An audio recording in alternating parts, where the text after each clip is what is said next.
बिस्मिल्लाहिर्रहमानिर्रहीम। मुहतरम हज़रात, जैसा कि आप हज़रात ने आखिर तक शरीक होकर के प्रोग्राम को समाअत फरमाया, माशाअल्लाह बच्चों ने जैसा भी प्रोग्राम पेश किया है काबिल तारीफ़ है। अल्लाह इनकी मेहनतों को कबूल फरमाए और मज़ीद तरक्यात से नवाजे। स्टेज पर आकर के माइक हाथ में लेकर के चंद जुमले अपने ज़बान से अदा कर देना ये कोई आम बात नहीं है, हर एक के बस की बात नहीं है, बहुत ही मुश्किल है। अल्हम्दुलिल्लाह बच्चों ने हिम्मत की, कम वक्त में तैयारी करके जिस तरह से भी तैयारी किए माशाअल्लाह बहुत ही उम्दा प्रोग्राम पेश किया। आप हजरात के सामने चंद बातें करके अपनी बहुत बातें हैं, लेकिन बस चंद ही बातें अर्ज करनी है आपके सामने इंशाअल्लाह कम वक्त में। आज के दिन की मुनासबत से एक तराना अभी पेश किया गया है। ये इल्म व हुनर का गहवारा, तारीख का वो शहपारा है।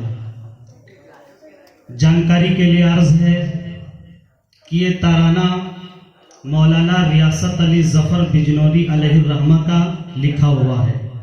उन्होंने दारुल उलूम देवबंद के लिए तराना लिखा और इस तराने के अलग अलग मिसरे में हिंदुस्तान की आज़ादी में मुसलमानों का, उलमा का किरदार उसके तरफ बहुत से मिसरों में इशारा किया है। कोहसार यहाँ दब जाते हैं, तूफान यहाँ रुक जाते हैं, इस काखे फ़कीरी के आगे शाहों के महल झुक जाते हैं। है अज़्म हुसैन अहमद से बपा, हंगामे गिरोदार यहाँ, शाखों की लचक बन जाती है, बातिल के लिए तलवार यहाँ। और एक मिसरे में तो इस तरफ इशारा किया कि 100 बार संवारा है हमने इस मुल्क के गैसूए बरहम को।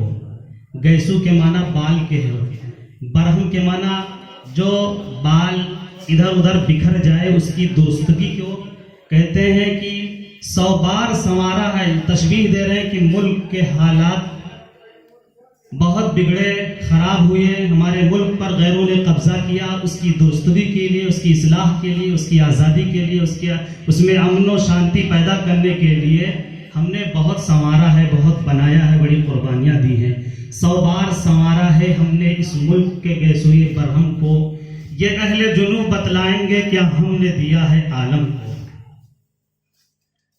250 साल मुसलमान गैर मुसलमान सब ने मिल करके अपने मुल्क की आज़ादी के लिए कुर्बानियाँ दी हैं।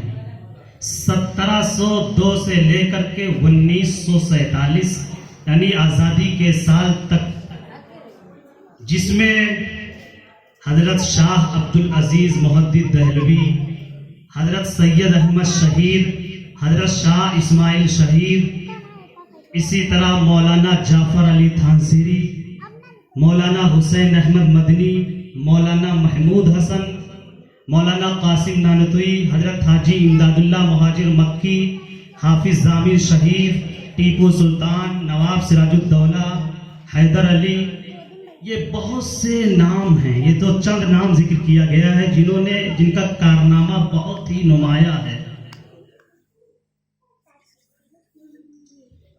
जब अंग्रेजों ने ये नारा दिया कि खल्क खुदा की, मुल्क बादशाह सलामत का, हुकुम कंपनी बहादुर का, यानी मुल्क तो तुम्हारा यानी बादशाह का रहेगा, खुदा की मखलूक होगी, लेकिन कानून और जो हुक्म चलेगा वो कंपनी बहादुर का चलेगा, यानी अंग्रेजों का चलेगा।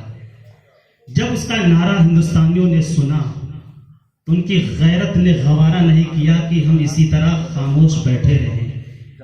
हजरत शाह अब्दुल अजीज मुहद्दिद दहलवी रहमतुल्लाह अलैह ने बाकायदा तहरीक शुरू कर दी, सबको उभारा, ललकारा और मुसलसल हिंदुस्तान की आज़ादी के लिए मुसलमान गैर मुसलमान एकजुट होकर के कुर्बानियां देते रहे, कोशिशें करते रहे, मेहनतें करते रहे।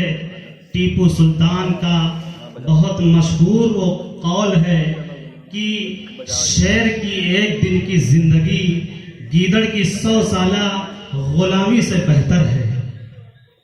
उनकी शहादत के बाद जनरल हारिस जो अंग्रेज अफसर था, ऐलान किया कि टीपू सुल्तान को खत्म करने के बाद अब ये मुल्क हिंदुस्तान हमारा है, अब मुझे कोई नहीं रोक सकता।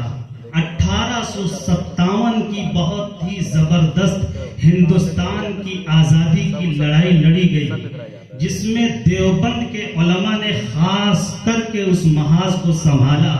शामली एक इलाका है, वहीं लड़ाई लड़ी गई थी शामली में, जिसमें हजरत हाजी इमदादुल्लाह मुहाजिर मक्की रहमतुल्लाहि अलैह कमांडर थे। मौलाना कासिम नानतवी रहमतुल्लाहि अलैह को फौज लश्कर का सिपहसालार बना करके उन्होंने भेजा था। उस जंग में यानी 1857 की जो शामली की जंग खास करके देवबंद के उलमा ने लड़ी है इस मुल्क की आज़ादी के लिए, उसमें हाफिज जामी शहीद रहमतुल्लाहि अलैह शहीद हो गए। मौलाना कासिम नानतवी रहमतुल्लाहि अलैह जो दारुल उलूम देवबंद को कायम करने वाले हैं, उसके बानी हैं, उनकी आंख में अंग्रेजों की तरफ से चलाई गई एक गोली लगी और उनकी एक आंख शहीद हो गई। मौलाना कासिम नानतवी रहमतुल्लाहि अलैह 1866 ईस्वी में दारुल उलूम देवबंद की बुनियाद रखे।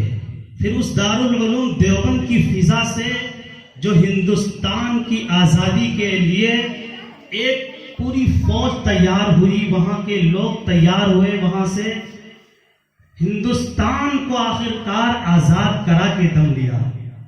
उसी मदरसे से यानी दारुल उलूम देवबंद से हजरत मौलाना हुसैन अहमद मदनी पैदा हुए, हजरत शेखुल हिंद पैदा हुए, जिन्होंने रेशमी रुमाल की तहरीक चलाई, जिन्होंने खिलाफत कमेटी की तहरीक चलाई, जमीयतुल अंसार की तहरीक चलाई, जमीयत उलमाए हिंद की तहरीक चलाई, तर्के मवालात की तहरीक चलाई, अंग्रेजों की फौज में अदम शमूलियत की तहरीक चलाई, टैक्स मत दो की तहरीक चलाई।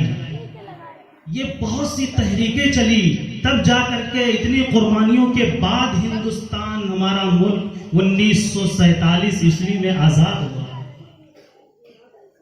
मौलाना कासिम नानतवी रहमतुल्लाहि अलैह के खिलाफ वारंट जारी हो गया कि जहां भी कासिम मिले उनको गिरफ्तार कर लिया जाए। अंग्रेज फौज उसको ढूंढने लगी। हजरत मस्जिद छत्ता में उनका क़याम गाह था, वहीं थे। अंग्रेज अफसर ढूंढते ढूंढते उस मस्जिद तक जा पहुंचा। अंदर जाकर के देखा तो चूंकि पहचानता नहीं था और मौलाना कासिम नानतवी रहमतुल्लाह अलैह बहुत सादा लिबास पहनते थे, तो वो ये समझा कि कासिम बहुत ही कोई जबरदस्त शख्स हैं, बहुत अच्छा पहने होंगे, उनके साथ बहुत से लोग होंगे। तो ये सोच करके, और उस वक्त मौलाना मस्जिद में झाड़ू लगा रहे थे, सफाई कर रहे थे मस्जिद की, तो सोचा कि कोई नौकर होंगे जो सफाई झाड़ू लगा रहे हैं। जाकर के पूछा कि मौलाना कासिम नानतवी कहाँ मिलेंगे। वो थोड़ी देर, थोड़ी एक कदम दो कदम पीछे होकर के, अलग होकर के कहने लगे कि कासिम नानतवी अभी यहीं तो थे।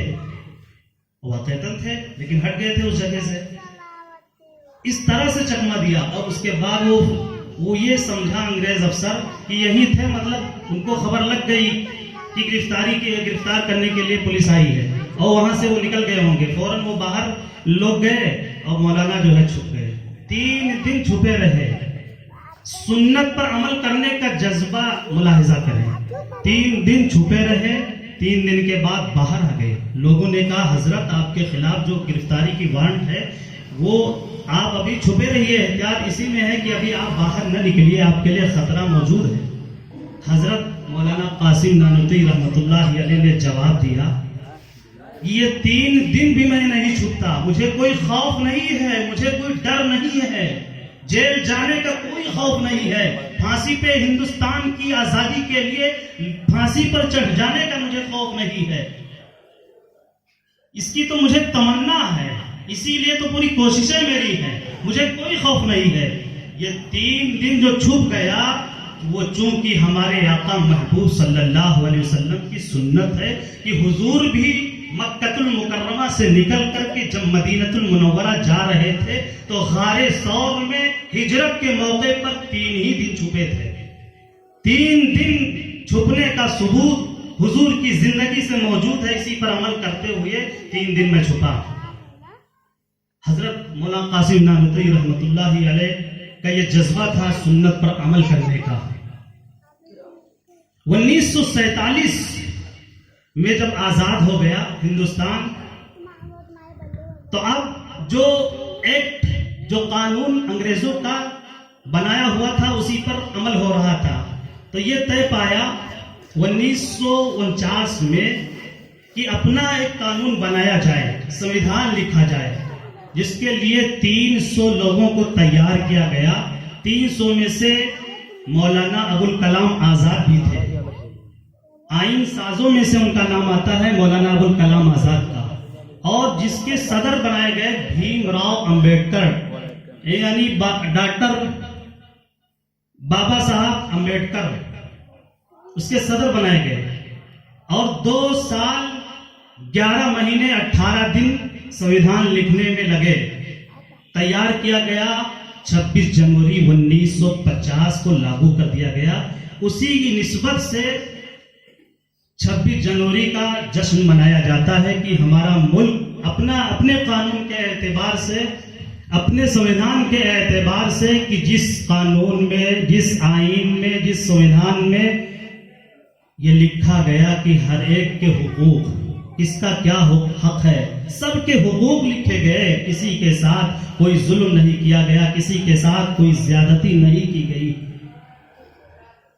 हर एक से प्यार, हर एक से मोहब्बत, हर एक का एहतराम, हर एक का लिहाज। इतना बेहतरीन संविधान लिख दिया गया कि इसी एतबार से मुल्क चलेगा। मोहतरम बुजुर्गों और भाइयों, मुसलमान हिंदुस्तान की आजादी में उलमा ने बिलखुसूस बहुत ही कुर्बानियां दी हैं, और ये कोई फख्र की बात नहीं है कि हमें कोई फख्र है या हमें गुरूर है, तकब्बुर है। हमारा मुल्क है, हम इसके लिए कुर्बानी नहीं देंगे तो ये हमारा नाइंसाफी होगी, हम खुद जुल्म कर रहे होंगे। वतन से मोहब्बत, एक मशहूर रिवायत है कि हुब्बुल वतनी मिनल ईमान, वतन से मोहब्बत ईमान का हिस्सा है। ये मशहूर रिवायत है। एक आम बात है कि मकीन को मकान से निस्बत मोहब्बत होती है। जो जिस घर में होता है उस घर के दरो दीवार से उसको मोहब्बत होती है।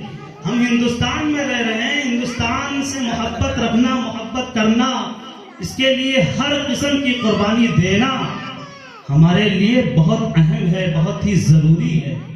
हमें इससे लगाव है, प्यार है, मोहब्बत है, हर किस्म का जज्बा हमें मोहब्बत, वतन की मोहब्बत के तई रखते हैं। वतन, हिंदुस्तान के बगैर हमारा कोई वजूद नहीं है। हमारी जो पहचान है, हमारी जो शनाख्त है, वो हिंदुस्तान से है। हुजूर अकरम सल्लल्लाहु अलैहि वसल्लम मक्कतुल मुकर्रमा छोड़ करके जब मदीनतुल मुनव्वरा जा रहे थे तो आपकी जिंदगी और सीरत में भी ये पहलू निकल कर आता है कि हुजूर ने फरमाया था कि मैं वतन को, अपने मक्कतुल मुकर्रमा को कभी ना छोड़ता। ये मुझे अजीज है, इससे मुझे प्यार है, इससे मुझे मोहब्बत है, लेकिन मेरी कौम ने मुझे रहने नहीं दिया। ये इस तरह के अल्फाज है कि हुजूर ने अफसोस जाहिर किया कि कितनी मोहब्बत हमें अपने वतन से है, लेकिन मजबूर कर दिया गया छोड़ने पे। हमारे नबी की यही तालीमात है कि जिस जगह रह रहे हैं, जहां रह रहे हैं, उस जगह की बेपनाह मोहब्बत हमारे दिलों में मौजूद हो। हिंदुस्तान की मोहब्बत हर हिंदुस्तानी के अंदर मौजूद है, होना चाहिए और रहेगा इंशाअल्लाह। और इसके लिए हर तरह की कुर्बानी हम देने के लिए हमेशा तैयार रहे हैं और आइंदा भी रहेंगे इंशाअल्लाह। इन्हीं चंद बातों पर मैं अपनी तकरीर खत्म करता हूं। दिल से निकलेगी न मरकर भी वतन की उल्फत, दिल से निकलेगी न मरकर भी वतन की मोहब्बत, मेरी मिट्टी से भी खुशबुए वफा आएगी। हिंदुस्तान जिंदाबाद।